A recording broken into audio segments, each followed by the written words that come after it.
位出邊勝在富六啊，兜出邊有宇宙之光啦，內欄黃衫黃帽大約尾5有起旺區，後面4隻沙張金剛午夜快車啊，再後邊嗰2匹馬分別係勝在有型同埋城中勇士嚟嘅，入正最後直路啦，前面新力就走甩咗一個身位到啦，埋邊位置手錶之星追緊啊，再見到中間位置光輝所願上啦，後多層仲係鄉村樂韻啊，出邊啊運來五寶啊，最後100零米啦，光輝所願響中檔透出咗，外邊運來五寶一路追緊上嚟，入邊仲有新力啊，接近終點光輝所願贏出呢場賽事跑第2名，外邊運來五寶，埋邊呢係嗰隻新力，咁啊至於第4名嘅話係手錶之星啊，結果今場賽事都嚟咗一啲主動型嘅馬，光輝所願入彎走咗上嚟，外邊追運來五寶，第3呢埋邊係新力，第4名埋邊手錶之星。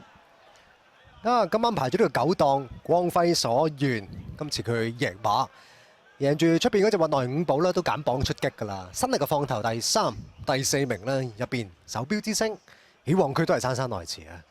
撻得慢啲。希威森今晚仲有好多位置嘅，呢場啊卒之都贏翻啦。